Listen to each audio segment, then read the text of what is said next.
Hello students of class 10. Hope you all are fit and fine in your home and carrying on with your studies properly. In our last class, we have learned about the digestion in amoeba and paramecium. Today, we will start the digestion in the stomach region of human. We have learned till esophagus what type of digestion, how the digestion is taking place in the esophagus portion. So in stomach, how the type of digestion is starting, where and how it is done. First, the stomach has branched and tubular glands which is present in its wall, and the secretion of these glands are collectively known as gastric juice. I think you have come across this word gastric juice. What does the gastric juice consist of? It consists of different enzymes called pepsin, mucus, and also hydrochloric acid and protein digesting enzymes. Now, the hydrochloric acid, it seems a little bit hard to understand how digestive enzyme contain this type of hydrochloric acid. It is present in the lab. How hydrochloric acid is present in our stomach? Basically, what happens in the acidic medium, the pepsin means the protein digesting enzymes are known as pepsin. It breaks down the protein into peptone. So protein digestion basically starts in the stomach region. Hydrochloric acid, it creates an acidic medium for the enzyme pepsin. Another function of digestive enzyme, another function of hydrochloric acid is that different kinds of bacteria which you are consuming along with your food, that is going to the stomach, and this hydrochloric acid, it kills this type of bacteria which is entering in our stomach through food. The mucus which is present in the inner lining of the stomach, they form the action of the acid under normal condition, and the exit of the food from the stomach is regulated by a muscle which releases a small amount of the partly digested food to the small intestine. The name of the muscle is the sphincter muscle, which is relaxing and regulating the exit of the food from the stomach. From the stomach, where the food is going? To the small intestine. The small intestine, as the name suggests, it is not really small. It's about 6.5 meters long. The longest part of the alimentary canal is the small intestine. The length of the small intestine, it varies in different animals depending upon the type of the food which the organism is consuming. What is cellulose? Cellulose is the carbohydrate. Cellulose is a food, that is carbohydrate, that is very difficult to digest. So the herbivores like ox, cow, buffalo, those organisms who eat grass, they have longer small intestine. Why? So that the cellulose which is present in the grass, it can be easily digested. On the other hand, if you think about the carnivorous organisms, those who eat meat, meat is very easy to digest, meat is very easy to digest than the grasses or the green leaves. So carnivores like tigers, they eat meat.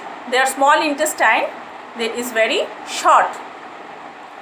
In the human, the small intestine is the site of complete digestion of food like carbohydrate, protein, fat. The liver and the pancreas, they secrete some digestive enzyme that is also required for digestion. Now, what is the function of liver in digestion? Liver secretes bile juice. which contains bile pigment and the bile salt.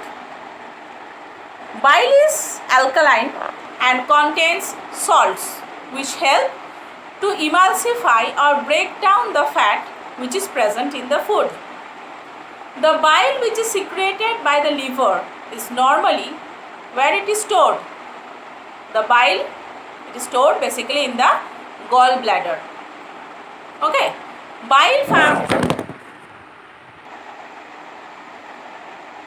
performs two functions. First, from the stomach the food is coming, that is acidic, and that has to be made alkaline so that the pancreatic enzymes can act on it. What does the bile salts do? They break down the fat which is present in the food into small globules or small parts, which increases the efficiency of the enzymes to act and digest the food.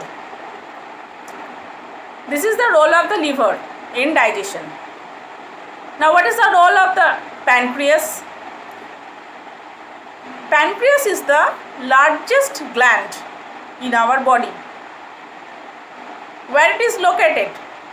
If you have a book, you can see the picture of the human digestive system and find out where these portions are, where these organs are located. Where is liver? Where is pancreas? Where is small intestine, stomach, esophagus? Go through the picture, you can understand the position or the location of this organ. It is situated parallel and beneath the stomach region. You know where is your stomach? On the left side, not in the middle. Now the pancreas, it secretes pancreatic juice. Now this pancreatic juice contains digestive enzymes. This digestive enzymes name you have to know: trypsin and lipase. The trypsin, what does it do? It digests protein, and lipase, it breaks down the emulsified fat. Understood? Next, we will come to absorption. After the process of digestion, the digested food molecules, those are absorbed by the walls of the small intestine. That is known as absorption. The inner surface of the small intestine has millions and millions of tiny finger-like projections, which is known as the villi. And these villi gives the inner walls of the small intestine a large surface area for absorption. Okay. Next is assimilation. Now, where does our entire body gets the food from? The food is going to the stomach, then it is going to the large intestine, small intestine, large intestine. But where from our hand is getting the food? The blood is carrying the digested food to all parts of the body, where it is getting assimilated to the cells. The body cells are using these assimilated food for obtaining the energy for growth, repair and the metabolic activities. You are performing the process of respiration. During the process of respiration, that assimilated food that is getting oxidized due to the presence of oxygen, and that is producing energy for the body. The digested food that is not used up immediately by the body, where it is going, the food which you are completely eating is totally not used up by the body at once. Some food or some digested food is left behind, that is stored in the liver in the form of glycogen, and during the time of the need, this food is, or this energy is taken up from the liver by the body for performing the metabolic activities. After assimilation, what is egestion is coming? Egestion. Now all parts of the food which we cannot digest, that has to be excreted out of the body. Some of the food can't be absorbed by the small intestine, that undigested food passes from the small intestine into a wide tube that is known as large intestine. The first part of the large intestine is known as colon, and the water is also present along with the food, and the undigested part of the food becomes almost solid. Why? This large intestine absorbs the water portion from the food. The solid undigested food is entering into the last part of the intestine, which is known as rectum. If you have a book, go through the figure, go through the structure of the human digestive system. For some time, this food stays within the rectum and passes out of the body through anus as feces. Next, understood, these are all about the nutrition, all about the digestive system of the human or the mammals. Next, dental caries. How many times you brush your teeth in a day? Once, twice. Dental caries, or in other terms we can say as the tooth decay. Tooth decay means what happens? The enamel and the dentine layer of the teeth becomes soft. Every time you are eating up the food, the teeth is attacked by the lactic acid, which is produced by the action of the bacteria on the carbohydrate, and this acid, it softens the enamel and they form dental plaque, PLAQUE.